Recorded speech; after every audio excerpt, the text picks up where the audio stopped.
You see, if it weren't for our presence on this planet,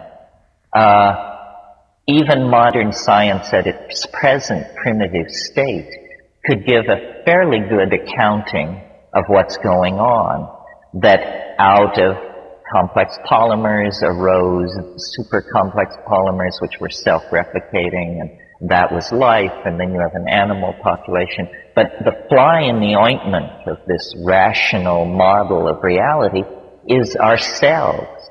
We are clearly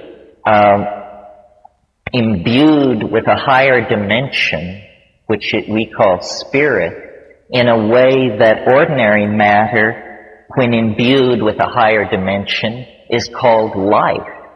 In other words, we represent a different ontological level in the career of organization, because we hope, we despair, we plan, we remember, and we misremember. We lie, we fabricate, we delude ourselves and other people. All of these things are uniquely human functions. Well, I think that shamanism, which is the focus of our concern here, is a kind of anticipating of the whole pattern. And that this is really the way to think about shamanism when thinking of it as a force that can steady and complete an individual human life. The shamans are not in history in the same way that we are. By having access to this higher dimension that they go to in their trance states and their states of intoxication, they gain a fractal overview on process, on life. I mean, after all, isn't that what we mean by wisdom? Wisdom is understanding how things really work, how they really work. Love affairs, the raising of children, the managing of corporations, the prosecution of wars. How do these things really work? Not the deluded and fumbling attempts of the proponents of this or that school, but a Taoistic insight into the actual appropriate dynamics of everything. Well, how do you gain that kind of an insight? The answer is, you must have a superior model. You must have a superior model.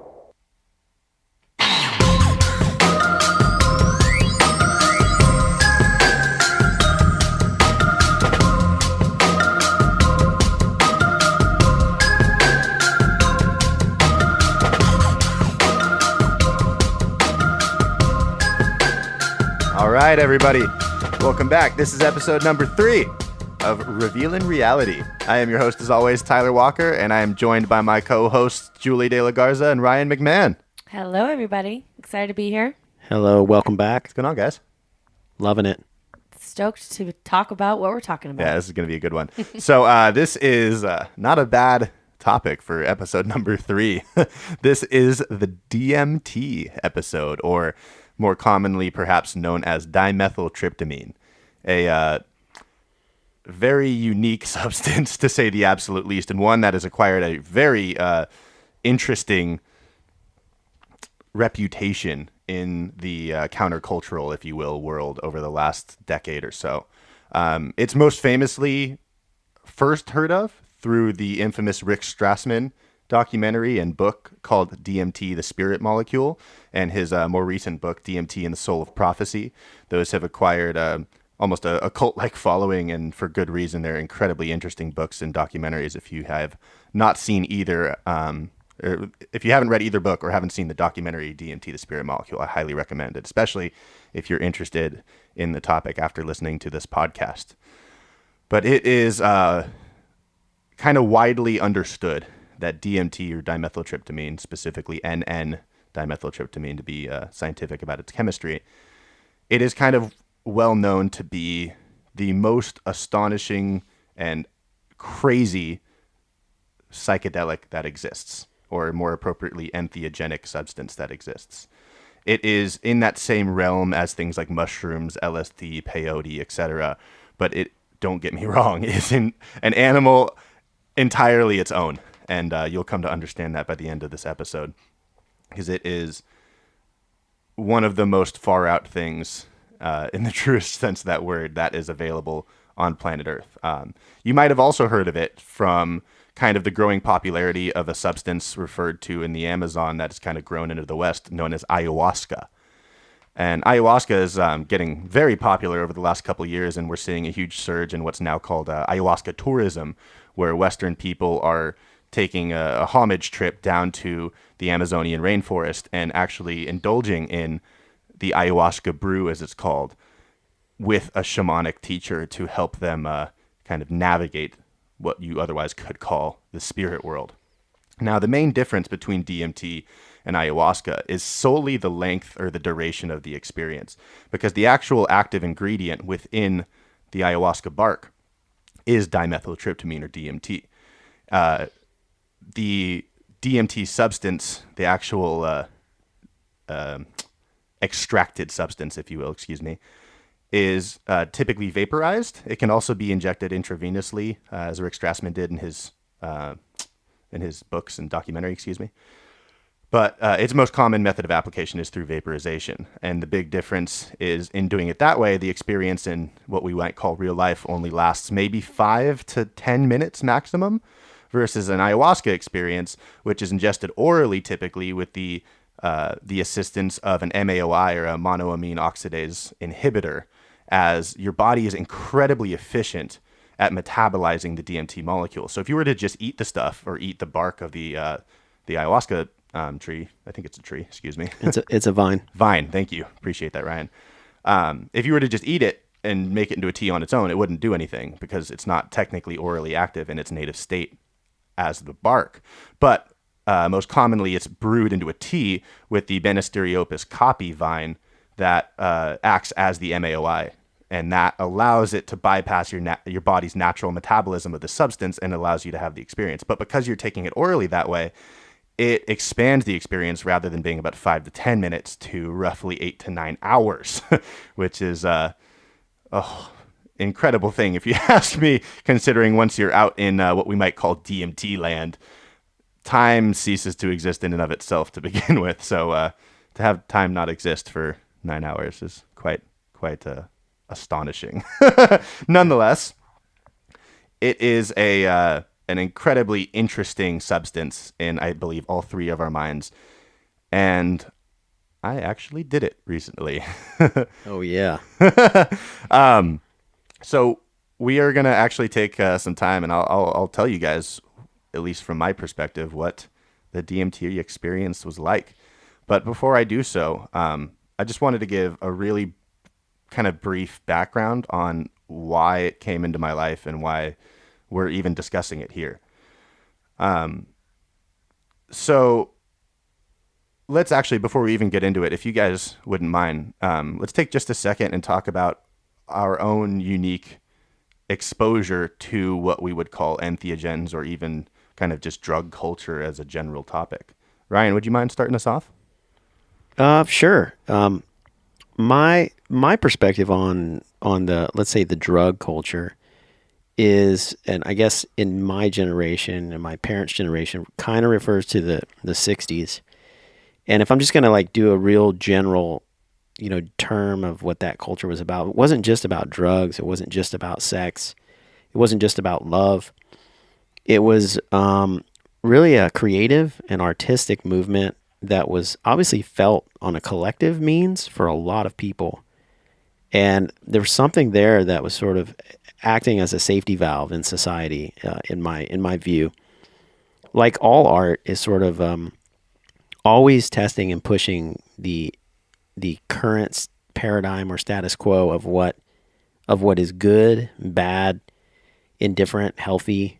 And so that movement that included the drug culture was really, I think, a reaching for Western and American culture to redesign our lifestyles, our social systems, and our interaction with what we call reality.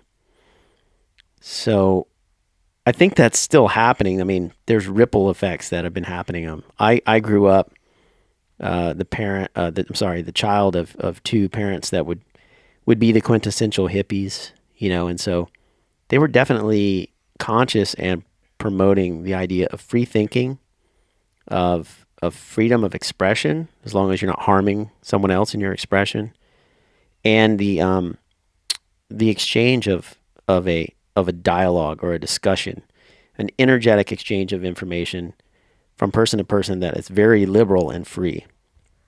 And so I look at the drug culture as being a component in that, not the most important component, but definitely a switch, to move things in a different direction. Yeah, no, I definitely agree with that.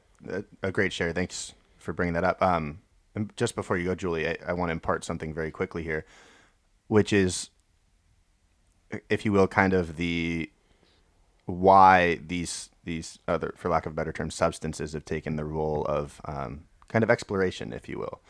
Because, and I think I speak for all three of us here, although I'll let Julie speak for herself in just a second. All three of us view a specific sect of drugs we're going to refer to as entheogens, and we'll explain that term in just a second. I think all three of us view those as distinctively different from everything else you might term a drug. And even that term is so taboo in our culture. You always hear I don't do drugs, I just drink. It's like, well, hold on a second. Alcohol is definitely a drug. So that term it's super loaded, but when we say the word drugs, at least for the context of this episode, we're going to be referring to entheogens specifically, and we'll discuss that in 2 seconds. But what you bring up, Ryan, that I want to share real quick, that you remind me of, is it's a really stupid, but it's kind of a profound comic I found just floating through the internet one day. And it's just a little small 3-pane window comic. And it's that typical 4chan frog, kind of weird, poorly drawn Microsoft Paint comic. But the first scene of the comic is that frog on a horse riding through the Wild West, as it's called. And the caption says, "Born too late to explore the world. Feels bad, man." And then the second pane is him in an astronaut suit flying through space. And it says, "Born too early to explore space. Feels bad, man." And then the third picture is that same frog with an LSD tab on his tongue. And it says, "Born at just the right time to explore your mind. Feels good, man." That's awesome. Yeah, because it's just, all three of us, we have this reverence for these things we call entheogens as tools to explore our own unique consciousness, which is such a unique and odd thing in this world. And no matter all of our scientific advancement, you ask any scientist, they can't tell you what consciousness is. So it's like the last frontier of exploration for our particular era. And I think that feeds into what Ryan was just saying, is why and where this kind of reverence and this other viewpoint or philosophy toward these things we call drugs come from. So thanks for sharing that. That was a great point. Yeah, absolutely. Jules, would you like to give just a little background on your experience with what we might, again, term drug culture? Absolutely, yeah. What you think of the whole thing? Yeah. My background with drugs and my perception of drugs, and it includes alcohol, to your point earlier, would be that I was raised very opposite of what Ryan said.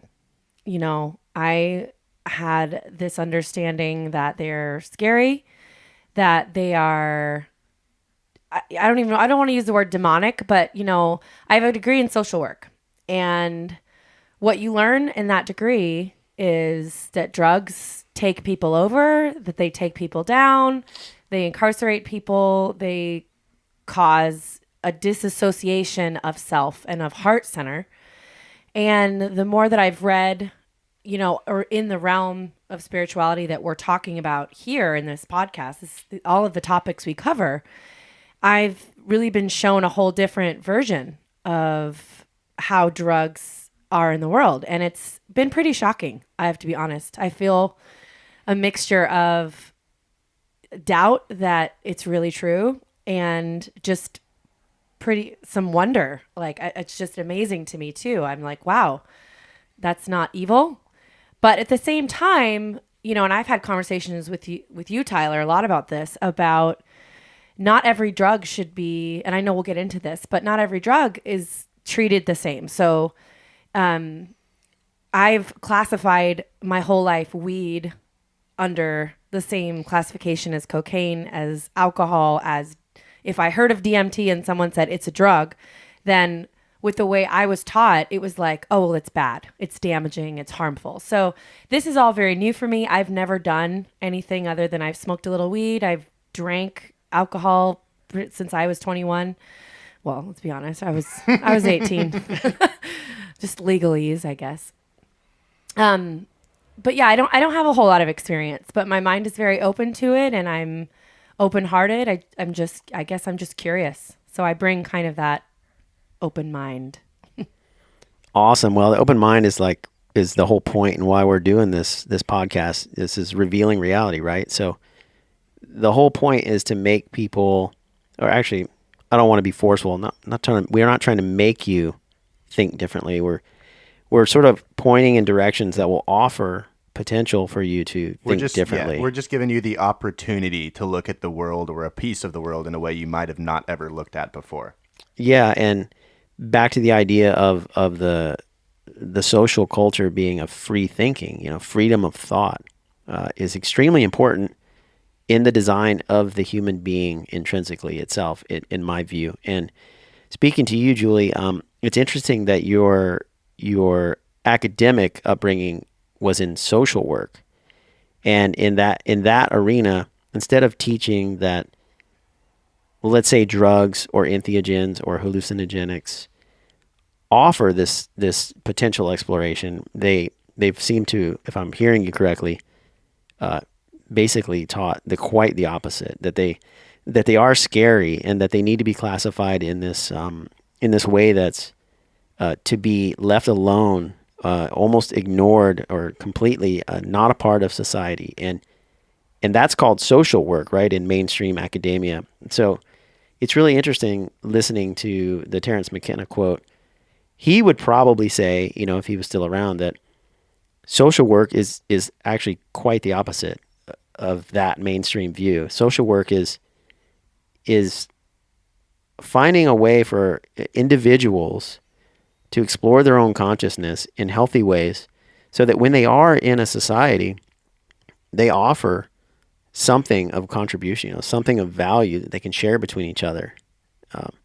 So I don't know. It's a different sort of frame of reference as to what social work is. I do want to clarify something real quick, just because I do think what you're saying is right on with what social work aims at doing. And, I found it very organically because I felt like I really just wanted to help people, and exactly what you said. I want to help people in the state that they're in. A lot of people say, well, social work, it's the same as being a psychologist. And it's not. Being a social worker is actually finding someone in their state and saying, what makes you tick? How can we best support exactly who you are? So I want to clarify something. Do I still love and totally appreciate the model that is social work, which allows people to be seen on an individualistic, sovereign level? You're an individual, and this is how your environment, your upbringing, any kind of factors that have been in your life have affected you. How can we create the best life, or help you be empowered to create the best life? Having said that, in the teachings, there are still going to be notions of drugs being a challenge in every sense of the word drug. Now, I don't think social work judges those people, but they definitely do consider it to be a negative factor. Well, you bring an incredibly important point up, which is we're not even in the fallout. We're still fighting the quote unquote war on drugs. Absolutely. Yeah, that's right. Yeah. Bastards. And I mean, it explains where that whole rationale comes from, because that's my parents' generation too. And I've had the fortunate opportunity to discuss drugs openly with them, because they are very free-thinking people in their own sovereign rights, but they still succumb to the peer pressure of the war on drugs, and that anything called a quote-unquote drug, of which somehow alcohol and tobacco become exempt, is inherently the worst possible thing you can do, because our society exclusively promotes what Graham Hancock would call the active problem-solving consciousness. And if you haven't listened to it yet, go immediately after this podcast, and we'll link it on revealingreality.com as well. It'll be in the show notes too. Go and watch Graham Hancock's banned TED Talk called The War on Consciousness. Oh, yeah, absolutely. It's one of the best things you will ever listen to. And while it uses drugs, or the term drugs, as kind of a focal point to explain how we're not even free enough in our own country to explore our own consciousness in the privacy of our own homes, it touches on a ton of very, very, very important points. But it's a huge thing to take into consideration here, because most people are still stuck in that stigma. And we're having this conversation here to, hopefully undo some of that work, because drugs should not all be dumped into this one category called drugs, and all of them are bad. Different drugs act in different ways. Some people are alive. A lot of people are alive today because they've taken drugs, granted, that their doctor gave them. Not that I wholeheartedly believe in Western medicine, but I mean, there are good drugs out there and there are bad drugs out there. I don't think any of us are going to disagree that meth and heroin are not things that are going to expand one's consciousness. Well, can I ask you, what would you consider if you were to arbitrarily right now throw a 2-column sheet up and say, these are good drugs, these are bad drugs? What would you two say? That's a really good question. How would that divide up? Well, one of the rules of thumb I've always been taught is avoid white powders. What does that mean? Well, anything that includes, cocaine and things like meth, or even like sugar. Yeah, sugar. Well, I was going to say earlier when you said flour. When you said you thought it was interesting that they left out tobacco and what was the other thing? Alcohol. Yeah. So I was going to say that sugar is actually a drug. I mean, Yeah. it is. It's now. I think a month ago, 2 months ago, something like that. They just had an article that came out that said that sugar is the most addictive thing, and it's like crack cocaine. So- It's one of, and it's so damaging. Just to quote, I think it's so damaging Salvador to the body. Dali. He says, "I don't do drugs, I am drugs." Yeah. And it's because we are. Most Yeah. people don't take that into Absolutely. consideration. Good Your point. body you are alive right now because drugs are going on in your brain that are what we call endogenous, which means your own brain naturally creates these chemicals like fucking serotonin Well, and DMT. dopamine. DMT is a And naturally, we'll extrapolate on that idea, but Yeah. I just wanted to make the point that drugs, it has such a terrible stigma, the term attached to it, because we only lump like 10 things into that category. It's like cocaine, pot, acid, mushrooms, and all that. But there's hundreds of millions of drugs out there, and there's dozens of different ones functioning in your brain literally right now. It's why you're alive. You could not be alive without drugs being a naturally occurring part of your internal circuitry. So do we know what the delineation is between something that affects you on like more of a exploratory of spirit level and then of like a damaging of your body level? Outside of the kind of funny avoid white powders thing.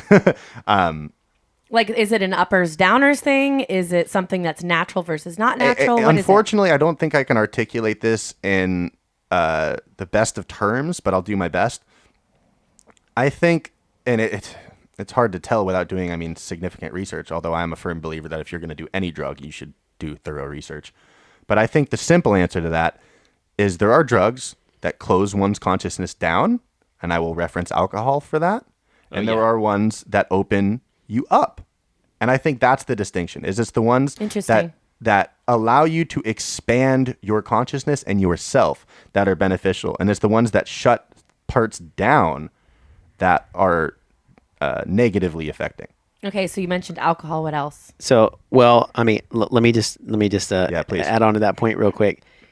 It's interesting when you talk about the either opening up or shutting down of one's self.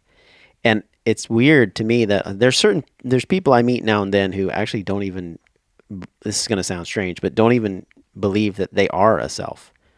And so I would go, well, why do you not recognize or do you not feel that you're sort of this spiritual bubble of consciousness walking through this world? Why do you not recognize yourself as a unique signature of consciousness? And this is kind of a jump, but if you look at people that are on certain drugs over long periods of time, and I would say these are the drugs that shut you down, those are the people who don't recognize that they are even a self.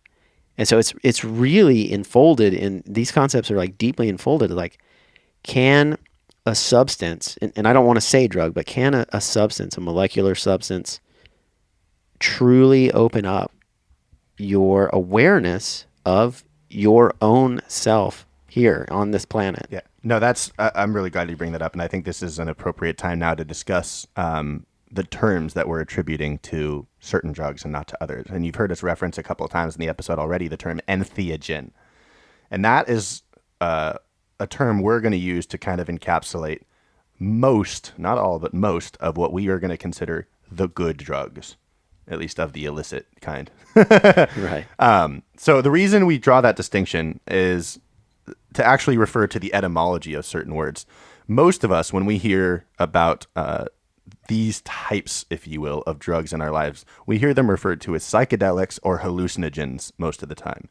Now, myself and Ryan have talked about this somewhat extensively, and we don't believe those are accurate terms. And the reason why comes from the etymology of the words themselves. Etymology, again, as we referenced in episode 1, simply meaning the roots where that word came from, the actual words that are within the word itself that comprise the idea of the word, if you will, the Latin roots and what those roots were meant to encapsulate, feed into why that word was called that word.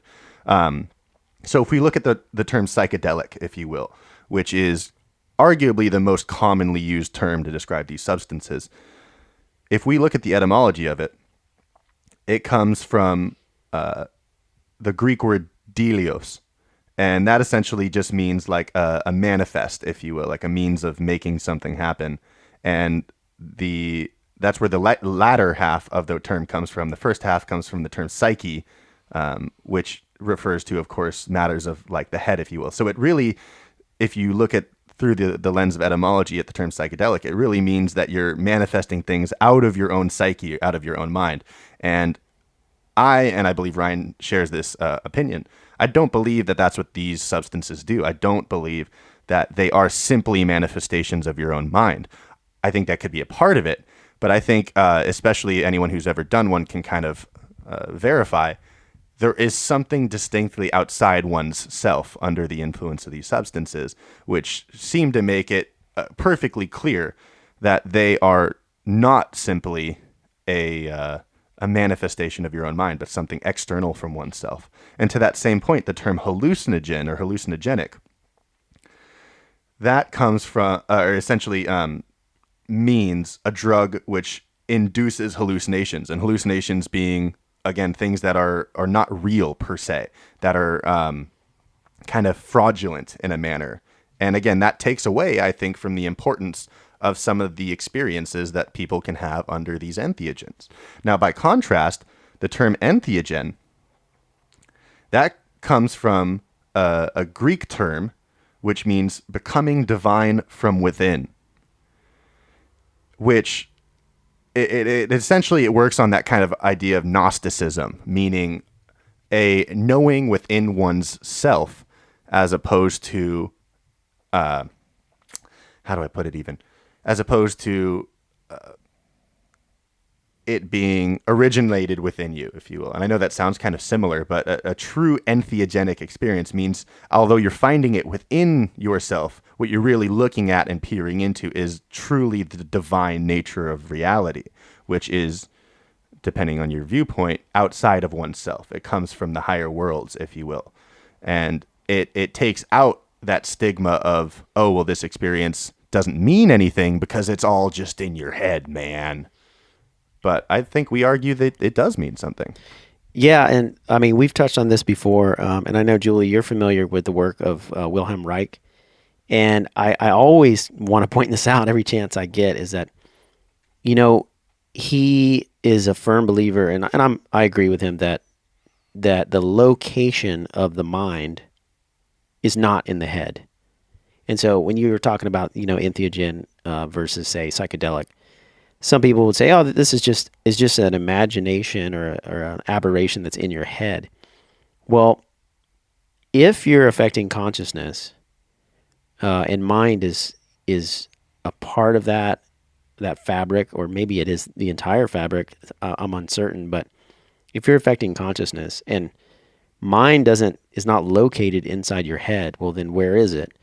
Well, Wilhelm Reich would say that mind is flowing through our entire organism, through our entire body. And the head, or what we would refer to as the brain, is really just a processor of consciousness or information. And the system itself is the entire system. So it's your whole cerebral spinal system. It's all of your from head to spine, so to speak, including your heart and respiration. And so this mind field is something that is surrounding all of us, as well as flowing through all of us. Yeah, it reminds me of, and forgive me, I forget who originally said this, but that old quote of, the brain is not necessarily the generator of consciousness as much as it is the receiver, as a television antenna is. And that the television itself, the physical television, is not where the information is. It's solely the receiver of said information. And I think one of the things that entheogens teach you is that your brain is not the source of your consciousness, but rather the receiver of what Ryan's referring to, which is that mind field, that consciousness field. And that just like a radio receiver, it tunes into that, if you will. And it's just there's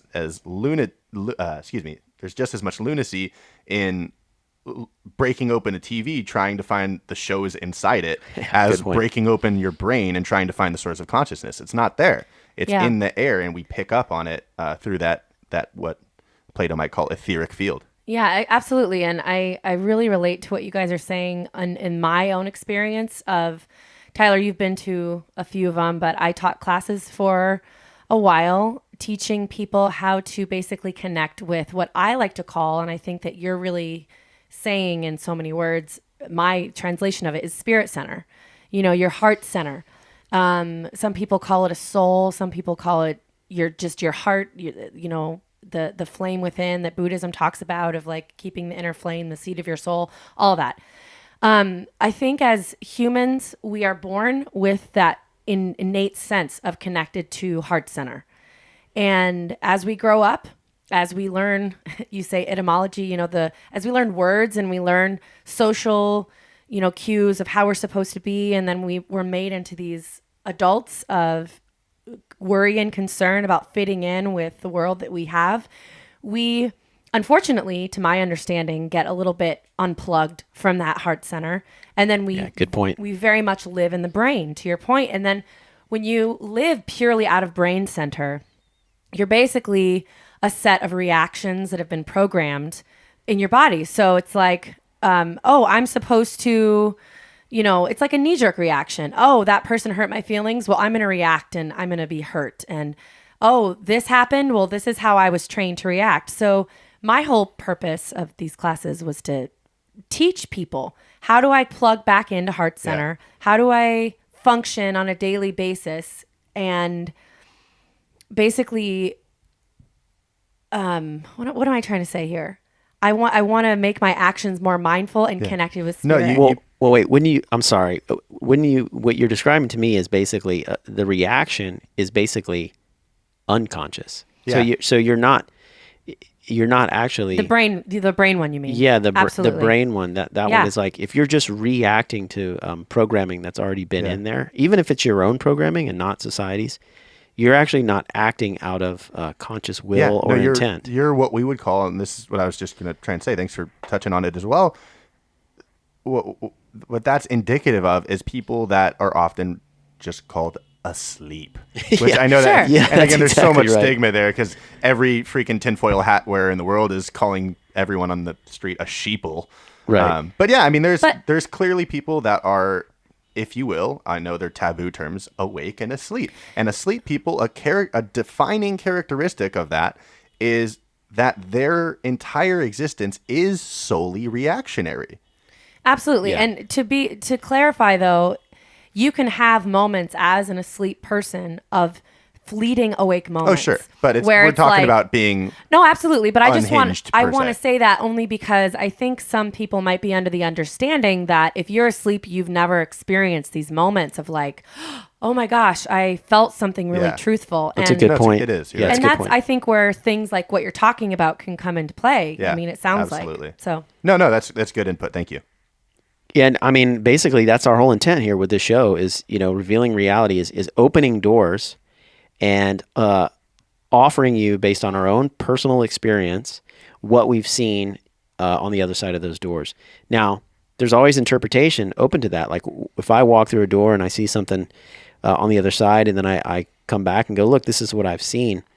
It's up to each individual to use discernment as to whether or not my description of the territory is accurate or not. No, that's an incredibly important point. And you're going to hear us say this a million times over the course of this podcast, but we never, ever want you to take what we say as truth or fact or gospel or any of that. We just want to be here to open a course of discussion and hopefully get you thinking in a new and novel way.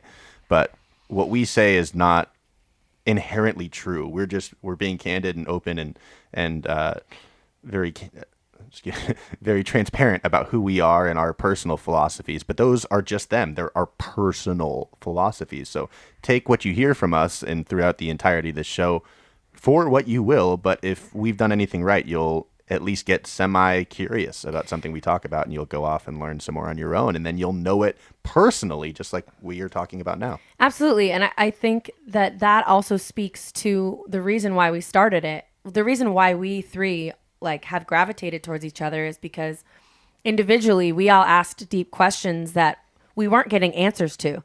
So we ask you to do the same thing. You're asking questions, ask questions of what we're saying. These are our personal experiences and our personal truths. So. No, and that I think is a really good segue here, because at least I can only speak for Ryan and myself, because I know Julie hasn't dabbled much into this world. I think that's what drew me and Ryan to entheogenic experiences in the first place, is we wanted our own personal understanding. I don't know about you, but I used to go to Christian churches as a child, and I don't need my cosmogony told to me. And in fact, it's aversive to be told this is the way it is. I'm like, hold on, well, what if? And no, this is it. But at least in theory, entheogens seemed to offer a glimpse into what we might, again, otherwise call a more holistic view or understanding of our reality. And as what are often termed psychonauts, we took that opportunity and seized the moment, because we're all, and that's why we're doing this podcast, it's why we all three met one another, is we're all intrigued in the deepest core of our soul to find out who we are and why we're here. And we took the opportunity to indulge in, at least me and Ryan, an entheogenic experience a handful of times as an attempt of that Gnostic internal personal knowing. Yeah, I would definitely have to agree with that point. Again, the term entheogen is sort of simply is the divine within, right? Well, where else would the divine be? Whether or not you're using a substance to access it, or just throughout your daily life with your actions, or sitting in meditation, or just changing your internal dialogue and creating a more healthy reality. It seems like if you're going to experience any divinity, even though you may be sort of looking outside with your eyes and your senses and your ears, the essence of all of our experience is really only found within.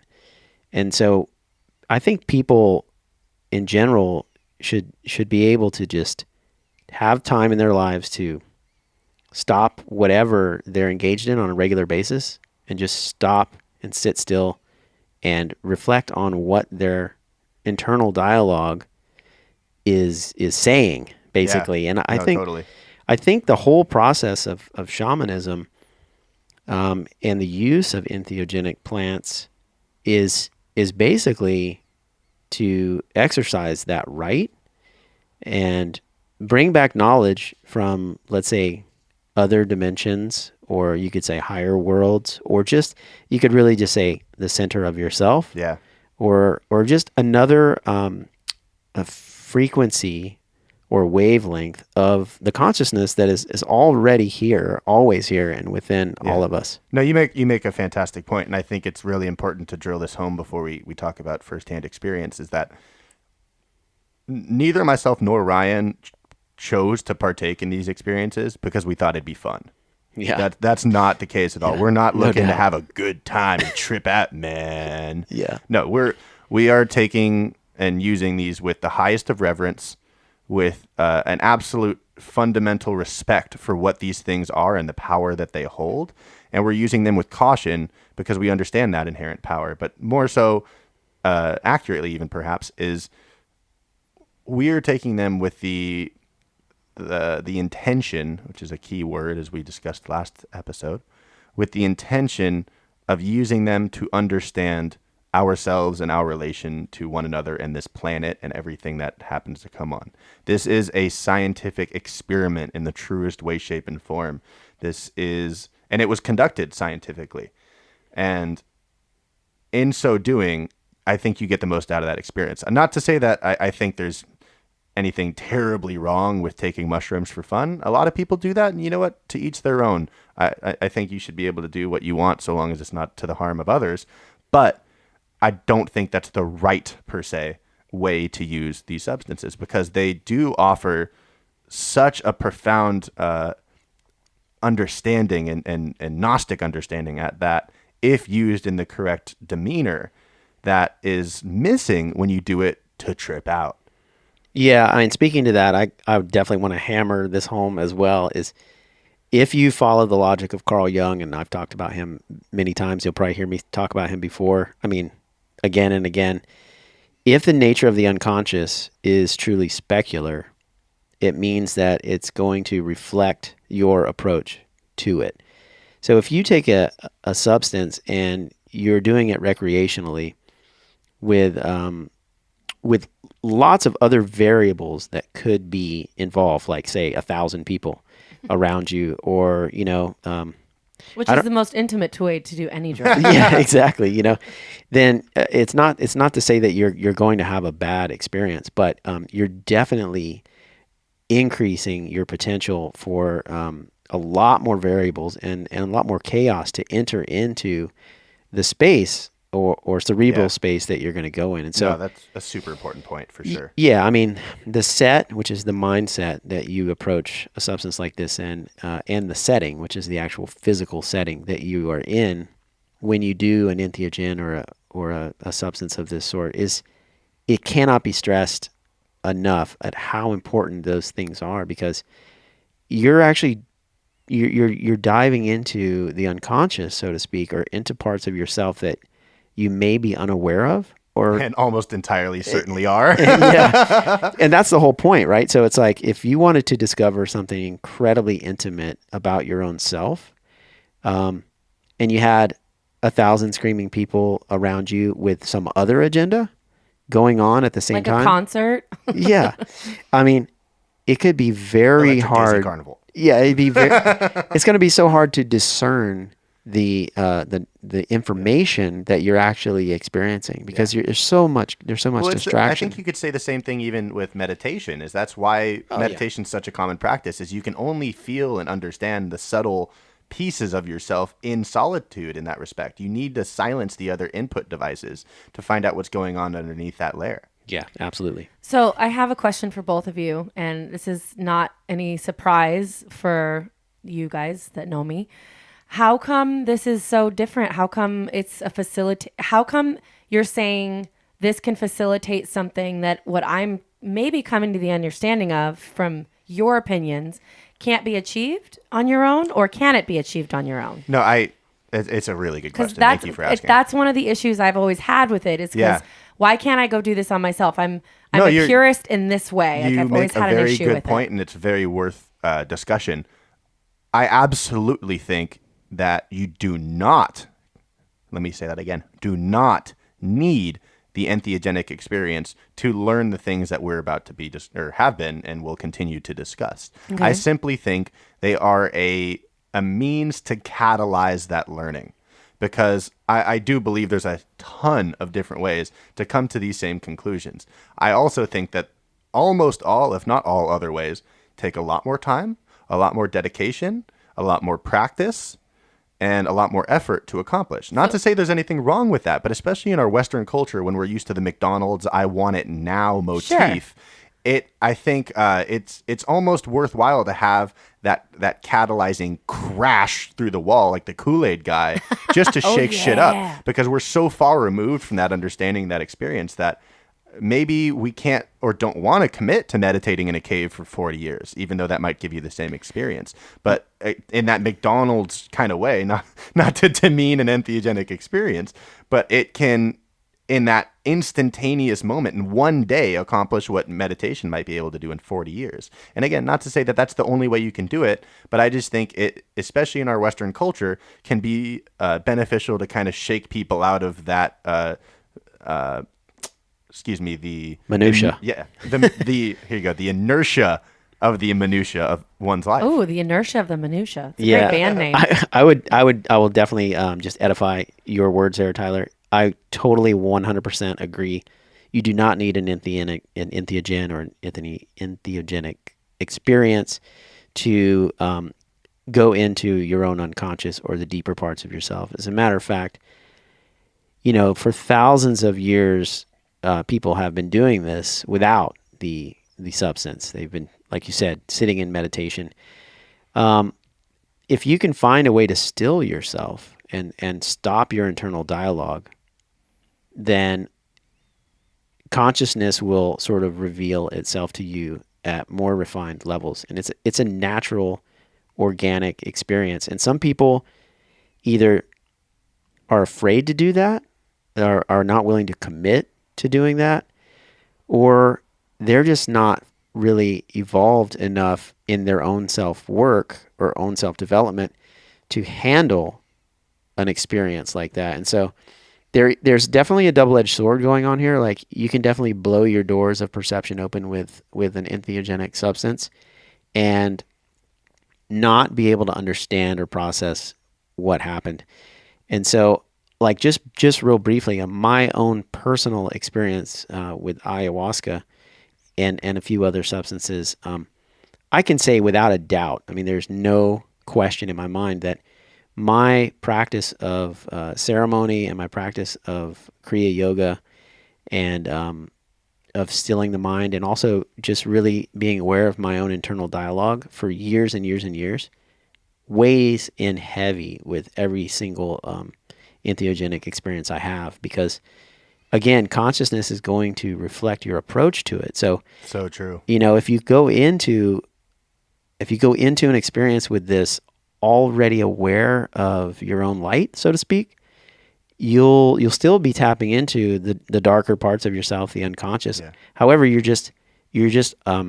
have enough personal power to, like, sort of point your light willingly in the experience where you want it to go. Yeah. Just real briefly, you make a very important point in the midst of that, which is, and I think you'll back me up here, correct me if I'm wrong, these are not for everybody by any means necessary. Yeah. This is something that I would never encourage someone to do unless they feel 150% solid in their every aspect of their mental fortitude. Because one of the things that entheogens will almost unanimously do is show you the parts of yourself that you're not willing or ready to acknowledge. Yeah. And if you don't avidly and appropriately prepare for that, you can have that prototypical bad trip, and it will be scary and perhaps the worst thing you've ever experienced. So to Ryan's point, the importance of set and setting cannot be highly stated enough, because they absolutely determine the experience. But with that mental fortitude, with proper set and setting, with having done your homework and being competent in your own mental facilities, it can provide that catalyzing experience to open you up to yourself. Well, yeah, I really like everything you guys are saying. It's I've had this conversation with you so many times already, so I'm glad we're getting it recorded, because it's a good conversation. It's like we all kind of believe in a common momentum of where we want to go and how we want to evolve as a awake consciousness. However, we have different ways of doing it. For me, my experiences in the ways that I've heard you guys talk about your journeys with these psychedelics, are we using the word drug? I don't know which drug. With we can medicine. Continue. Actually, I would say medicine is a great term. Yeah, perfect. So we'll call it that. You'll also hear them referred to as power medicines. Okay. Yeah. So for me, it's things like, I think of things like astral travel. I think of things like deep, deep meditation. For other people, it's transcendental meditation. The reason I'm bringing this up right now is, why did you guys do it? Because I mean, I'm surprised to hear you compare it to something like McDonald's, only because I've always viewed like a quick way to get something done as generally being not the best solution. So when I hear that and I think that as a spiritual, like awake person, I think, well, why would I want to take a shortcut? Is it a shortcut? Is that what I'm hearing? Because I'm not trying to challenge. I'm just, I guess it's a very legitimate question. Yeah. It things really I'm is. confused about. I would answer by kind of, and this almost sounds counterintuitive, but it very much, I think, is a case of that the lazy man works the hardest route. I never heard that before. Yeah, never heard that? Me neither. Oh, it's great. Wow, Yeah. can that be true in my real Yeah, life? no, it is. The lazy man always works the hardest. You try and cut corners, and you got to go back and do your work twice. Or whatever. Yeah. Okay, Yes, of okay. course. I got No, you. definitely. I But- thought you were Yeah. saying like okay. No, go ahead. I just mean that in the sense that the experience one can attain through the use and the consumption of entheogens, it just because the experience lasts, I mean, anywhere from 5 minutes to a day, does not mean that the experience is over in that time. Correct. It is something that, as I'll talk about in just a second, requires immense work and integration. I will tell you right now, my experience with DMT, I'll be lucky if I can integrate and understand that 5-minute long experience over the next 10 years of my life. And it's not an exaggeration or a hyperbole. It truly, there's that much that happens in that small window of time that even though it seems fast, it's going to require a tremendous amount of work. But to actually answer your question, why take the shortcut per se? I think, at least I can only speak for myself here, I think it was almost necessary based on, for myself, I think it was almost necessary based on the societal conditions that we're within, and especially this point in time of what's occurring right now. well, what is that? Well, we are the fly in the ointment. I mean, that's what Terence McKenna in that opening quote is pointing at, is that, and I think people need to think about this and potentially embrace it, is that if consciousness is everywhere, it's infinite, and we are it, and we are in it, that's what Terence is talking about, is that the way in which we access it, handle it, move with it, through it, is going to be unique to our own position within it. We are sort of stuck in the ointment, but we are the ointment. And it's a bit of a paradox. I'm not saying I have the answer, but Sure. I think we need to think about that position. So I guess another question that I have then is, and this is kind of like the same question with a little bit of a different layer to it. Weren't we incarnated energetically and vibrationally exactly in the, because what you're basically saying is, I'm going to take like maybe 20 years of like experiencing, what some people might call the dark night of the soul. Like when you talked about DMT, and you're saying that you're able to kind of whisk away some issues, or you're able to walk through some painful experiences and kind of make them go away, maybe, or move through them quickly.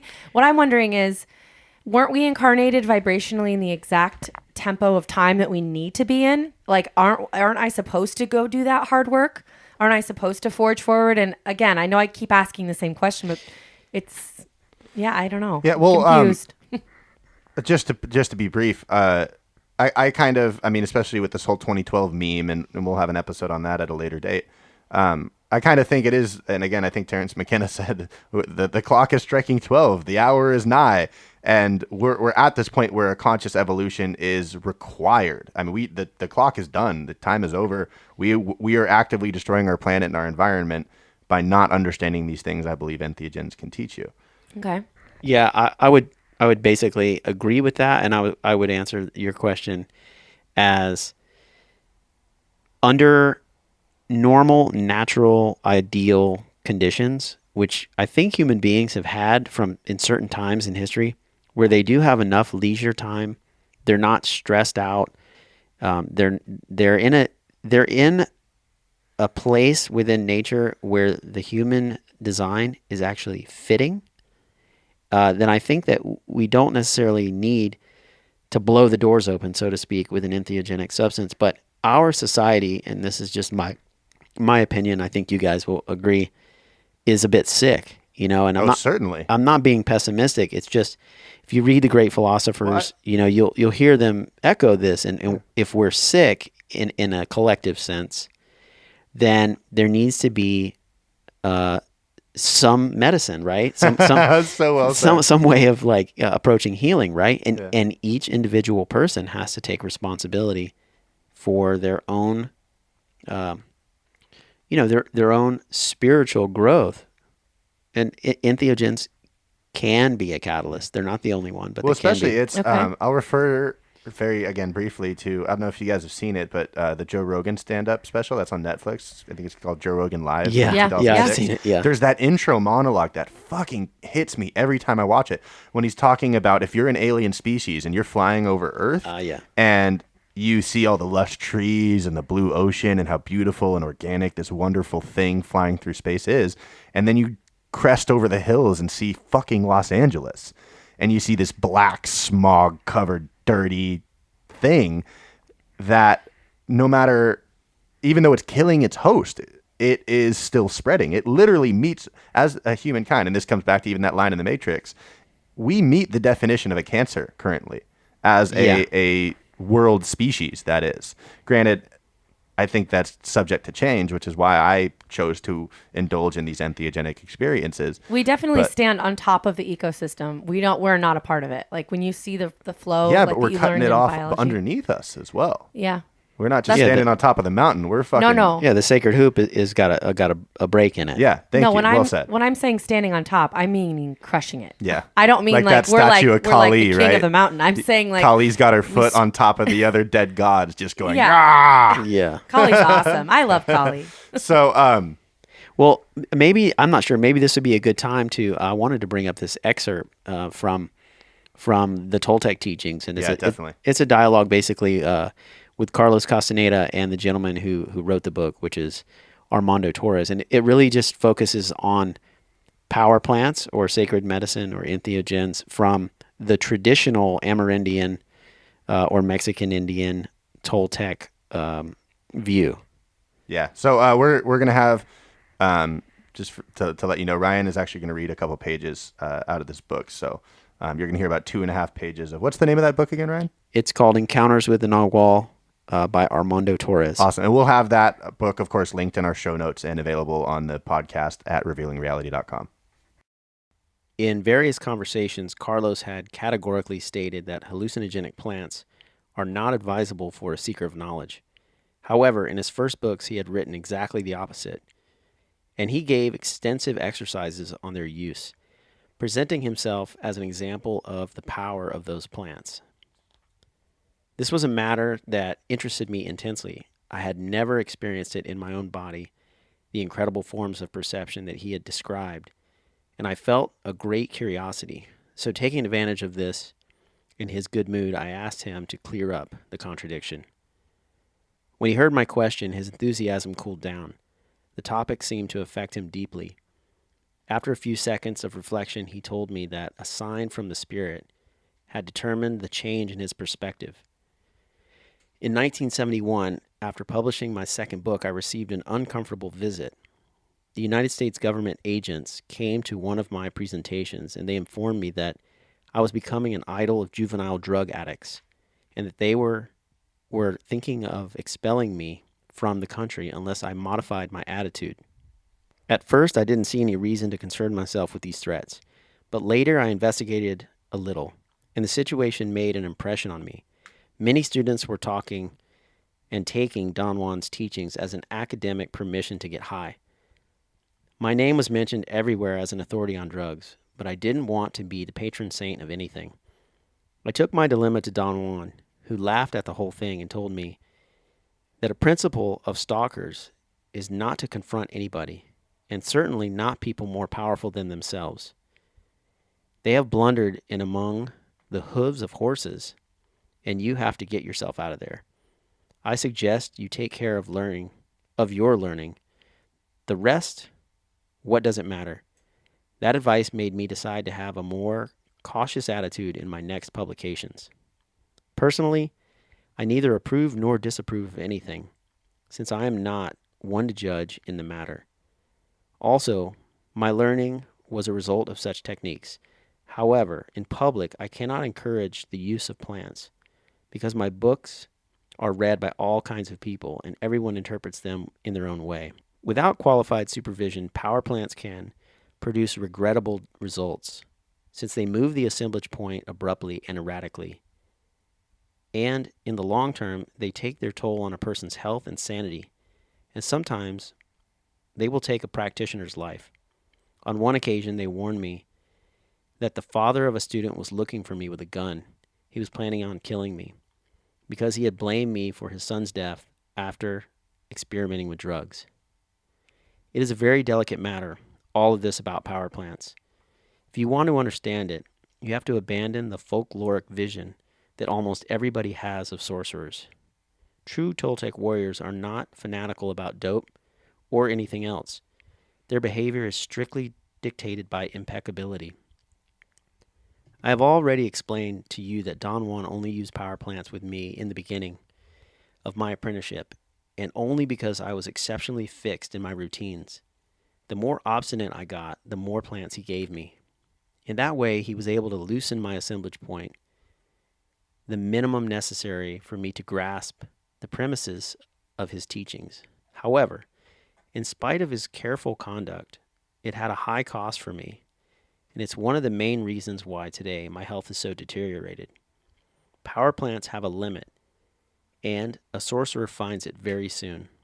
They are an initial stimulus, but they cannot become a base to work from, because they don't have the capacity to take us to complete worlds, which is what a seer looks for. Do you mean that the movement that they induced in the assemblage point is not sufficiently great? It's the opposite. They produce a deep and unpredictable shake. A real sorcerer can manage that, but not an apprentice. If he uses them to break his perceptual limits, the beginner will be tempted to classify everything he is witnessing as hallucinations. After all, everything started from a plant. In that way, he will never reach the degree of commitment needed to fix his assemblage point in a new position. Plants take you quickly and easily to another world, but they do not allow you to stalk it. That is their limitation. The best way of developing our perception is through dreaming. As a method of dreaming is just as simple, but less risky, more comprehensible, and above all, much more natural. The goal of an apprentice is to take the reins of his assemblage point. Once he is able to displace it, he has to repeat those movements without external help, by force of discipline and impeccability. Then we can say the warrior has found an ally. Awesome. Thanks, Ryan, for reading that. That was a great share. And I think without further ado, let's dive into some firsthand experiences, shall we? Yeah, absolutely. I mean, I know that you just recently did DMT. So you should probably leave. I should probably open up that conversation. Well, what was it like for you? Yeah, let me give just a littlest bit of background. I have a fairly limited experience with entheogenic substances. I've been around marijuana for a long while, and I have a very lovely relationship with it. She's been quite good to me. But outside of marijuana, which for those of you who don't know, is actually in a chemically related way very similar to LSD 25 or lysergic dithalamide, if you want to get scientific about it. But they are kind of chemical cousins, if you will. So marijuana, although most people don't consider it hallucinogenic or entheogenic, it actually is. It's just a very, very toned down version of something like LSD, if you will. But my very first hallucinogenic experience or entheogenic experience was in September of 2013. My first one was with acid, and I did one tab. We were in the forest, Sequoia National Forest. It was amazing. Great environment, great setting for sure. But I did a tab and then a second tab the next day. So I kind of had a good 48 hours as my first introduction to these substances. And I did it in almost complete isolation outside of two people I was with who were very, very appropriate to be around. One was kind of assumed the role of the shaman, and the other was kind of my brother in arms in that respect. And did they do it as well at the same time? yeah, we all shared the experience, and we all went into it with the same reverence and respect that we were just discussing. So we definitely set that tone for it. But that experience, as most first people's entheogenic experiences do, really opened my mind and showed me that the possibilities are so much larger than I thought. We were talking about this in the pre-show. Is you can only think about things within the parameter of what you believe is capable of being thought of. Yes. You, for lack of a better phrase for it, you don't know what you don't know. And it's impossible for you to think outside of those parameters because they've never been tested before per se. But that LSD experiment or experience absolutely stretched my mind thoroughly. And it showed me a far more wide, if you will, a far more breadth in this world of experience than I ever thought. And it got my gears turned into a whole new level. And I spent the next 3 years, every day researching and reading and trying to understand, because clearly there's so much more to the world than I thought was possible beforehand. And it was actually a huge catalyst in why this podcast is even happening.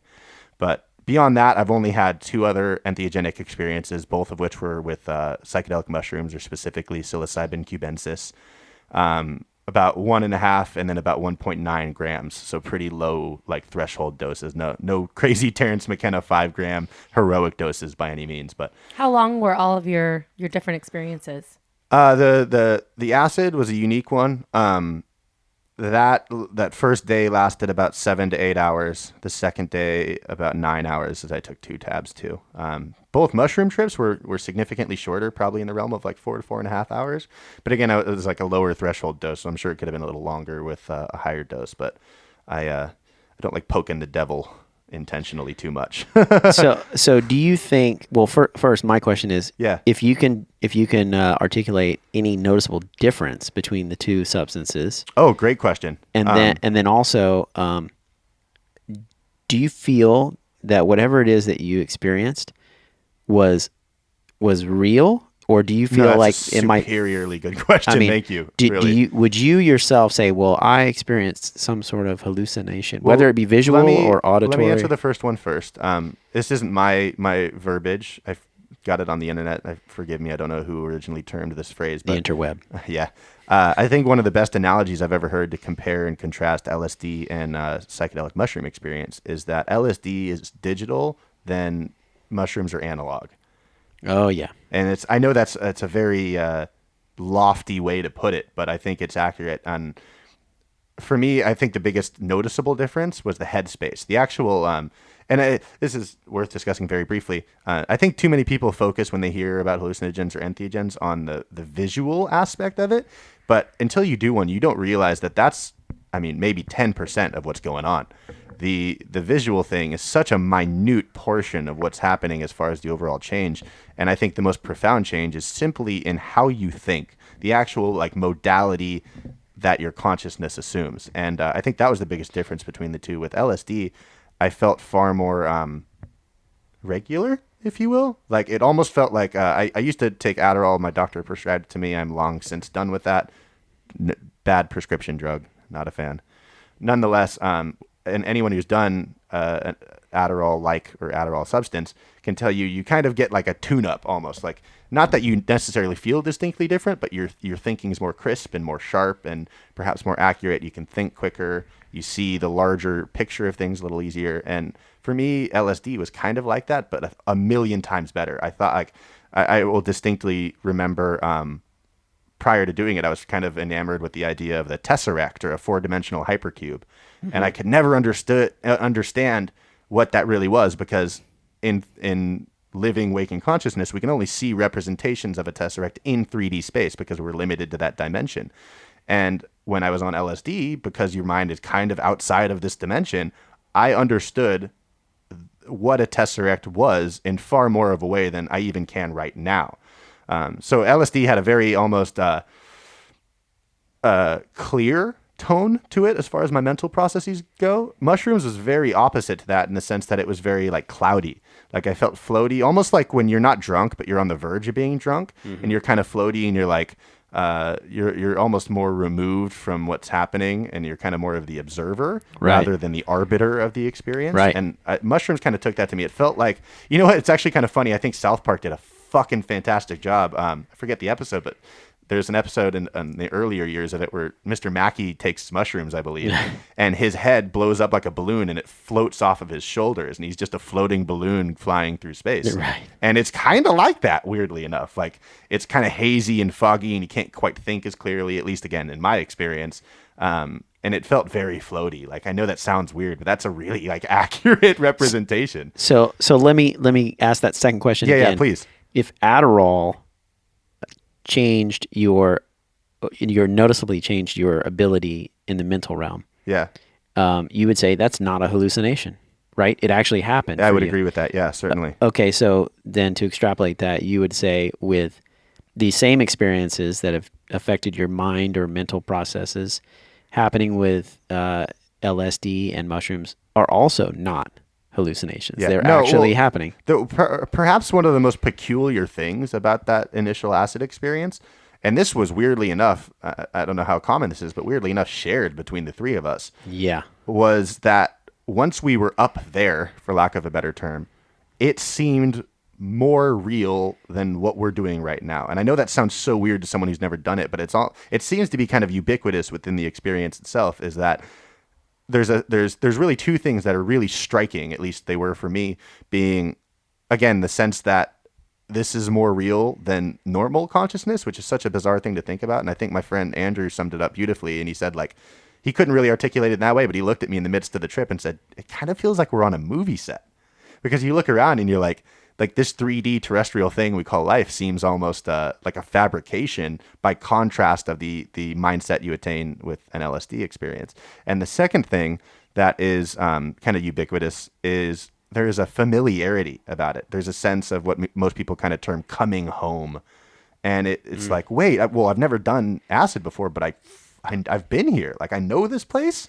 It's familiar to me. Like, how, what? And there's almost this like loving mother, like warmth embrace, like as if your mom was going to give you a hug after you got back from vacation. And you're like, how is that possible when I've never been here before? But there is that like familiarity. So to answer your question, I absolutely think it was not a product of my own mental generations, because there is something, it's almost impossible to pin down, but there is something distinctively unique in that experience that is almost undoubtedly outside yourself and outside of what you're capable of even imagining given the opportunity. So I would absolutely say, especially at least for me in the case of my LSD experience, that it was very real, and it showed me things about our reality that in the experience I didn't understand, but in subsequent research has proven to be true. I'll give you a very brief example.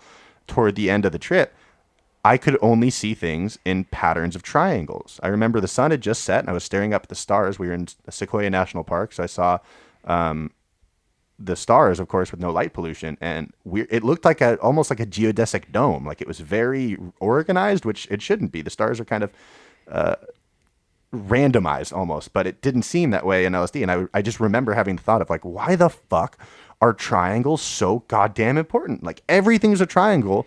Clearly the universe or whoever is trying to tell me the importance of a triangle. And I subsequently, after that experience, went in very deep, although I was already interested. I got far more after that date. I went really deep into sacred geometry, and I now understand the importance of a triangle and the divine nature that a triangle holds. So to answer your question succinctly, yeah, it was definitely something outside myself. And it was after the experience proven to me that what I was shown was a fundamental piece of reality that either came from, if it did come from me, it came from that source, that God part within myself that I was finally seeing for the first time, or it was the universe showing it to me to say, hey, look what you are, you know? So I know that was kind of a longer explanation. No, but it's yeah. beautiful. It's a beautiful way of articulating it, and I can actually relate to that in certain ways. So I understand that. You know, I understand what you're talking about. So, you know, your experience, I love hearing what you were getting out of it, because, and I've heard you talk about it before, and every time I get something different out of what you've said you felt and what you were seeing and noticing. And the first thing that came into my head was, I don't know if you guys have ever heard of Shaktapa. Have you ever heard of it? No. So it's actually a Hindu practice that you use to, I love the word imbue. So we could say imbue, or to transmit energy from a plant, from a flower, from a person, from an experience, from any kind of matter. And it's a form of psychic communication. So humans actually connect on this level by looking at each other. So there's this really beautiful form. Currently there's this amazing video going around, this YouTube video of this woman that was at the Metropolitan Museum of Art, and she was practicing. She didn't call it Shaktapa, right? So she doesn't put it in this way. She's like, oh, I'm a performance artist, which I thought was really cool because it became very pop culture, and what people didn't realize is... And very unstigmatized. Exactly. Right, It was right. this amazing thing she was doing, and she spent a month, 30 days. I have to remember her name. I'm actually really embarrassed. Don't worry, we'll put it in the show notes. Please, and it'll be on she's amazing. revealingreality.com under the podcast notes. It's right on the tip of my tongue, but... So anyways, she was actually performing this form of Shaktapa, and this is a way of coming to... it's just a way of communicating without the hindrance of words. And, you know, as much as I love the study of etymology, it's very limiting. That's why it's such an intense study. Yeah. That's why we do study them, is because it's like, what does it really mean? But the reason I'm bringing this up is because when you practice Shaktapa, so let me actually define it. One of the ways you can experience it is two people sitting across from each other and just staring into each other's eyes for, like, let's say 20 minutes, let's say 30 minutes, when you don't feel like a great example of when you'd use it is you felt like someone just didn't understand you and you didn't understand them. And there was a moment where you're just like, I want to connect with you on this other level. So when you look at each other, what's happening is you're reading energy, and you're actually able to connect with what we've been talking about before, which is the heart center, the spirit center, and you're able to speak without any words being spoken. And the reason I say this is because you can have this experience with life. It's also known as an open eye meditation. And when you talk about seeing triangles and you're saying, I'm having these thoughts and I've never experienced this before, I've had very similar experiences sitting in a chair staring at something for like an hour, which sounds so boring, right? But for me, it's like a way of connecting with matter and energy, whether I realize it or not. What you just described has been, and I don't think it's to the intensity that you've described it. You said that you were like seeing things on leaves and like things were like flowing out of the sky. It was my field of vision. That was absolutely. So for me, it was more like it was in the mind's eye. Yeah. It was in the ajna. Ajna. Thank you. Yeah. It was in the third eye. So it's in the mind's eye when I experience it. For you, you're saying that it was in your actual physical field. Well, and that harps back to what we were talking about earlier in the episode, which is you don't need these substances to attain these experiences. They simply catalyze. But B, kind of what I meant by that McDonald's remark is we're so not open to these things naturally in the Western world because we're taught avidly against it our whole lives. So that's almost why I am a proponent for these substances, is you almost need them to be the only thing you can see for you to even notice them. Because most people don't have the patience, the time, the willpower to do what you've done, sit in a chair and stare at something for an hour. It makes it sound so terrible, and you're like, nobody's sat in a chair and stared at something for an hour. I'm just saying it sounds funny to put it that way. It's that classic quote that I love about meditation. I think it's, whatever, I forget who it's by, but it's a great quote, and it says, everyone on the earth should meditate for 15 minutes a day, and if you don't have 15 minutes, meditate for an hour. Yeah, exactly. And, you know, back to the reading that I read with Castaneda, he was talking to Don Juan, and he said that the only use of power plants in the Toltec was for people that their assemblage point was just so rigid that it was locked into a paradigm, so to speak, of reality that was not fluid. They were just basically, you know, setting up their paradigm and just not being able or open to seeing beyond it. And once that power plant, you know, shifted your assemblage point or your view of reality enough times to where you realized, oh, there's definitely more going on than I'm typically accessing. From that moment on, you actually don't really need power plants. Yeah. No, and that I was going to bring this up later, but this is a really applicable quote too. I want to say it's Tim Leary. Don't quote me though, even though I'm trying to quote him. It's a really good and I think very accurate quote. And I think we all would share this philosophy, which is in reference to the hallucinogenic or entheogenic experience. A good scientist doesn't spend all their time looking through the microscope. Right. You look, you observe, and then you step back, record, experiment, learn, Yeah. test. But you need to do those things in order to take anything away from it. If I just looked through the microscope, I'd see some cool shit, but I might not ever understand or know the intricacies of what I'm looking at. Absolutely. But I think that's also the mark of a responsible entheogenic user is they have the experience and then allow themselves to step away from it, remove themselves, Yeah. learn, try and figure out all that stuff. Process. Yeah. And Integrate. To your point, coming from my perspective, when I was younger, I wanted to kind of throw in the towel of society. And I think we've talked about this. I wanted to go and live in a monastery. And I was like, screw this. I'm out of here.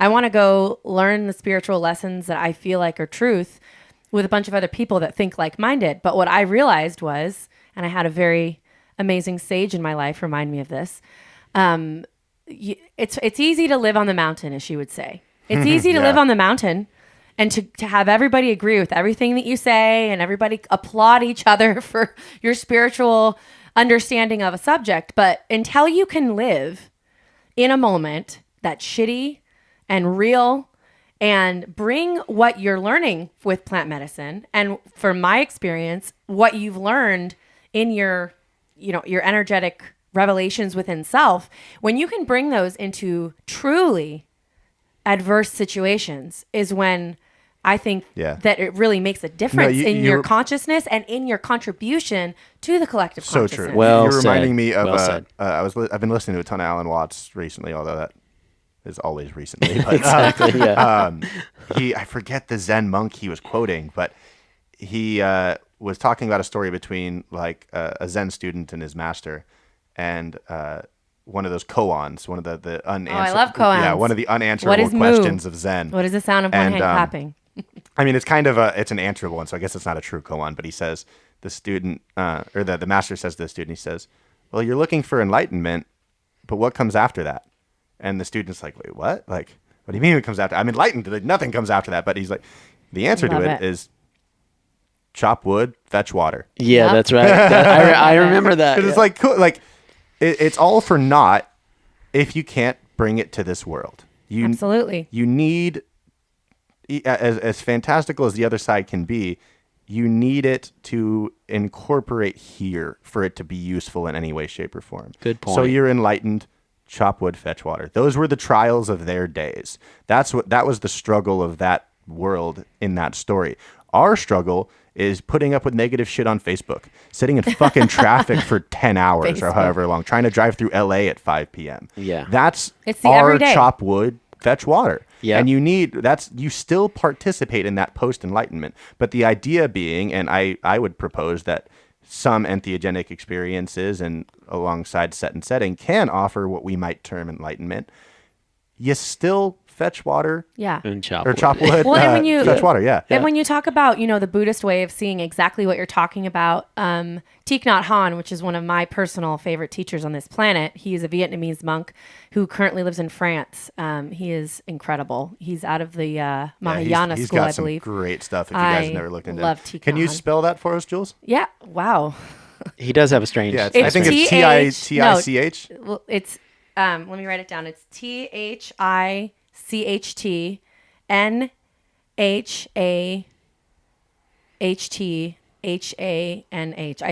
I think I messed that up, but it looks like We'll thick, find it and put it on the show notes. It looks like Thich Nhat Hanh. But Yeah. it's pronounced Thich Nhat Hanh.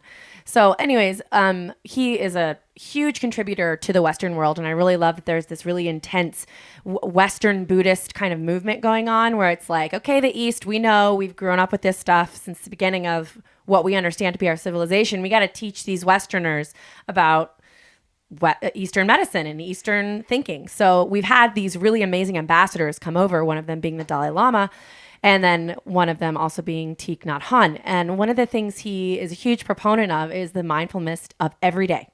The mindfulness of, so his example, and he was like on Oprah or something. It was so cool. He was talking about peeling an orange and just having this relationship with your orange and just being present in that moment. And it doesn't mean you're thinking about, well, what is this orange doing? And is it going to give me? No, it's not about questions. It's just be present in that moment.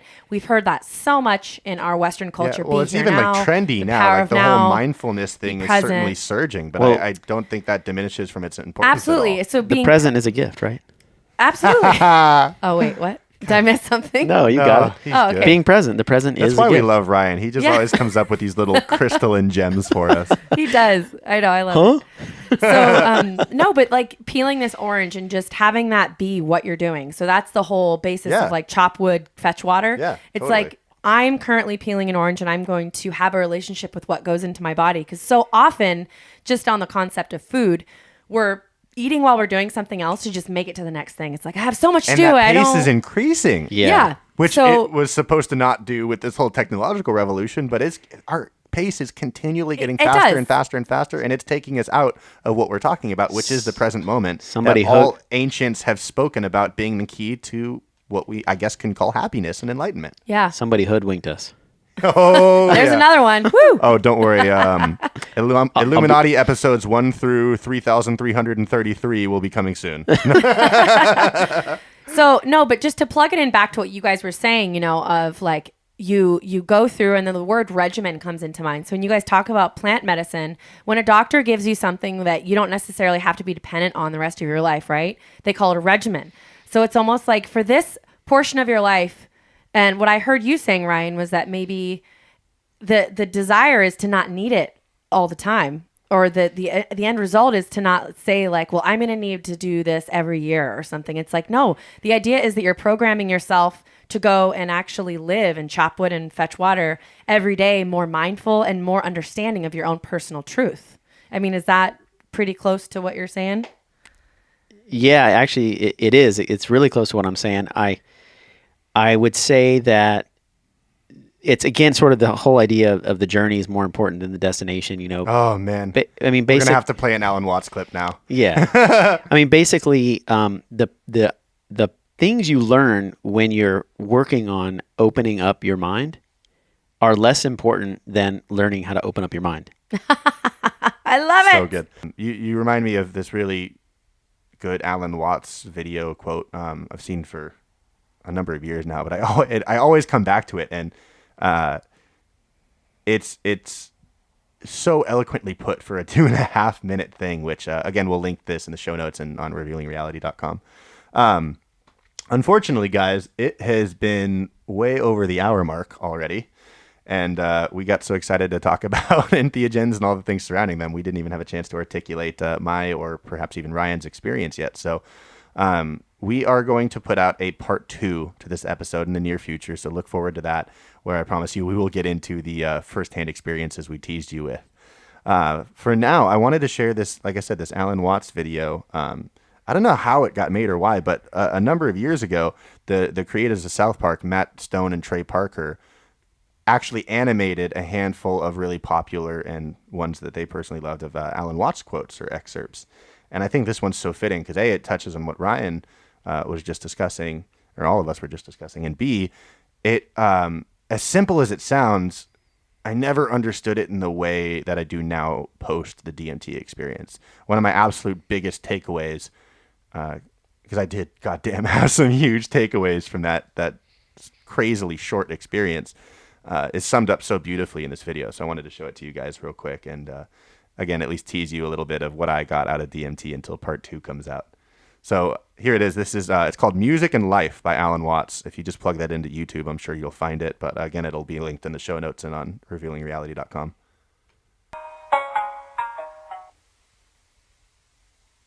In music, one doesn't make the end of a composition the point of the composition.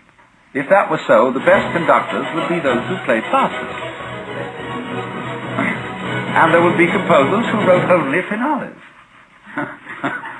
People go to concert just to hear one crashing chord, because that's the end.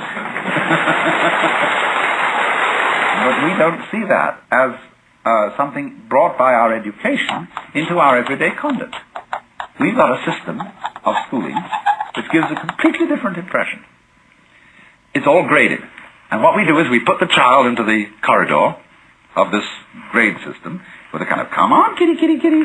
And yeah, you go to kindergarten, you know. And that's a great thing because when you finish that, you'll get into first grade.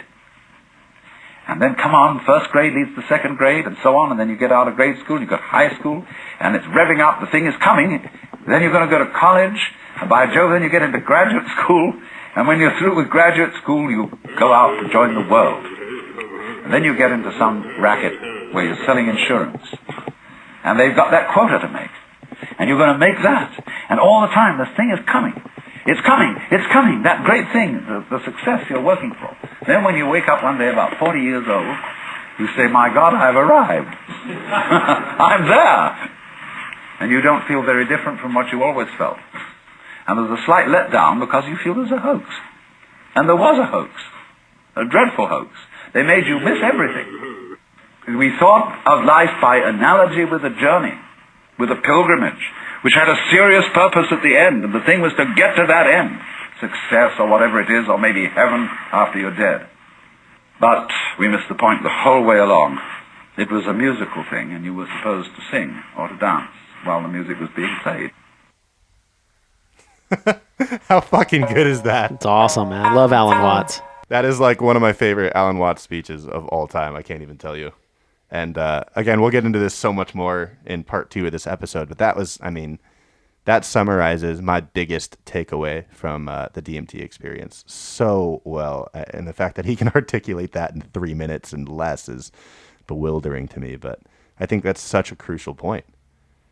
Yeah, he's a master. I Clearly. absolutely love Alan Watts. He's amazing. Yeah, brilliant man. I've been every time I hear him, I'm always learning, like you said, taking away sure, something right? deeper in his. Yeah, it's the in his same with like statements. Schwaller de Lubitz's work. 'Cause no matter how much you look at it, there's more to gain. You're like, what? He's incredible. Oh, man, yeah. That guy is Oh, incredible. we'll get into those episodes too. Yeah. If you haven't, go watch John Anthony West's 8-hour documentary called Magical Egypt, all talking about R.A. Schwaller de Lubitz's work, and it's a really digestible way to get into him. Holy shit, that's one of the best things I've ever listened to in my fucking life. Nonetheless, guys, I think it's time we call it a close. We've been at this now for almost an hour and a half. Thanks for hanging in there. That was fun. Nonetheless, as always, you can find all information that all books, videos, things we've discussed on this podcast will be in the show notes, and also, of course, on revealingreality.com. So feel free to go there, check out some of our other episodes, check out our blog, which has a lot of cool, just new things that are happening. So if you guys go to revealingreality.com, there's multiple ways you can support us there. Just go on the site. There's a support link in the top bar. There's a couple ways you can do so. If you'd like, you can donate directly to the show, which we would love you forever for, as this is a labor of love. It still costs money to run, and we appreciate any donations that you guys give us, as it helps us keep running and keep putting out new content, which of course we love to do. You also, if you'd like, you can support us through our Amazon affiliate link, which I'm a huge fan of. I love Amazon. I buy way too much shit on it. It's perhaps dangerous. If you'd like, though, there is on our website a button in the menu bar that just says Shop Amazon. When you click it, it'll take you to Amazon.com just like normal. The only difference being anything you buy after going through that link, we actually get a small % back on. So it's a really great way for you to support us, support what we do, support the show without actually having to just straight give any money over. And if you're buying anything like you normally would, go ahead just like normal. It's just we get a little cut, and it helps us keep the show going. So we'd really appreciate you using the portal. And if you really want to be awesome, you can bookmark it and continue to use it every time you go to Amazon, as, again, it doesn't charge you anything extra. It just helps keep the show running, and damn, do we want to keep that going. Perhaps even more important than both of those, though, is simply to tell your friends. I mean, we of course, our whole goal here is to try and help people out. We can't do that without people listening. So if you did like the show, why not tell someone? It's a cool way to start a really interesting conversation, if you ask me. And why not? Spread the love. And of course, if you really want to be crazy, you can even sign your friends up for our newsletter, so we can just start getting them in one way or another.